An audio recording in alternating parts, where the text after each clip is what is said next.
वक्फ संशोधन अधिनियम को सुप्रीम कोर्ट में चुनौती दी गई है। बीते दिनों जिस तरीके से बजट सत्र के दौरान केंद्र सरकार ने वक्फ संशोधन अधिनियम बिल पेश किया, उसके बाद राष्ट्रपति ने आधिकारिक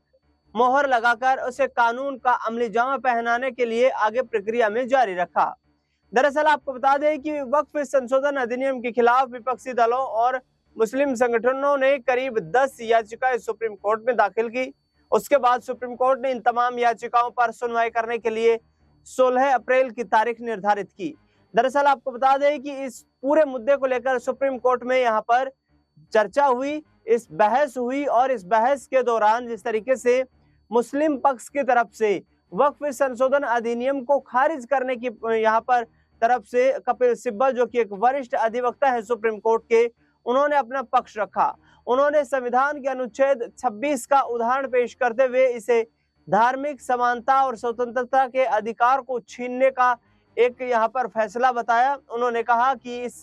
फैसले से कहीं ना कहीं धार्मिक स्वतंत्रता को ठेस पहुंचेगी। हिंदुस्तान एक धर्मनिरपेक्ष देश है, यहाँ पर हर किसी को संविधान के अनुरूप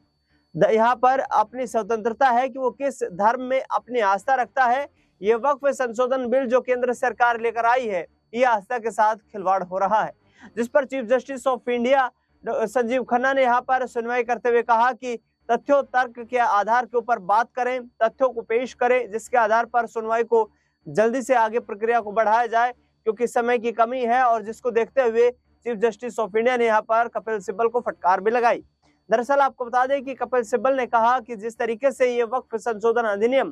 केंद्र सरकार लेकर के आई है, ये वक्फ संशोधन अधिनियम यहाँ पर सही तरीके से लागू नहीं किया गया है। इसमें कहीं ना कहीं मुस्लिम समुदाय की प्रॉपर्टी जो है उन पर सरकार का आधिपत्य दिखाई देता है, जिस पर सुप्रीम कोर्ट में सुनवाई लगातार जारी है। आपको बता दें कि कपिल सिब्बल ने कहा कि अनुच्छेद 26 की ये पूर्णतः अवहेलना है। धार्मिक स्वतंत्रता के अधिकारों को छीनने का ये कानून जो है काम कर रहा है, जिस पर चीफ जस्टिस ऑफ इंडिया ने कहा कि सुप्रीम कोर्ट में इस पूरे मामले को लेकर के सुनवाई जो जारी है, इसमें तर्क के आधार पर अपने सबूत और तथ्य पेश किए जाएं। मुस्लिम पक्ष के लोगों की तरफ से मांग की जा रही है कि इस बिल को जल्द से जल्द निरस्त कर दिया जाए, क्योंकि जिस तरीके से हंगामा हुआ संसद में, दोनों सदनों में, राज्यसभा और लोकसभा में, सत्ता पक्ष और विपक्ष के बीच, लेकिन उसके बाद यहाँ पर केंद्र में बैठी भारतीय जनता पार्टी की सरकार इस बिल को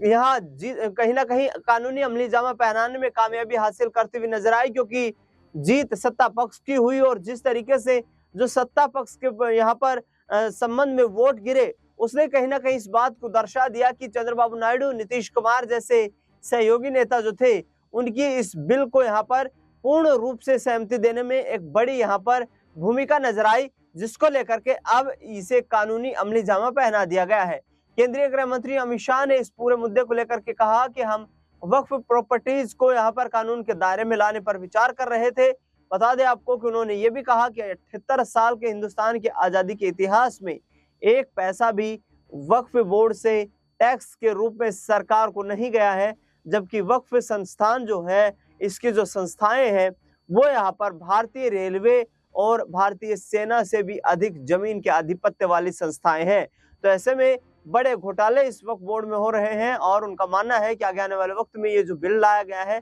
इससे कहीं ना कहीं पारदर्शिता लाने में सरकार को कामयाबी हासिल होती नजर आएगी। फिलहाल इस खबर में इतना ही। देश दुनिया से जुड़ी तमाम बड़ी खबरों के लिए देखते रहिए नेक्स्ट 9 पॉलिटिकल बाइट।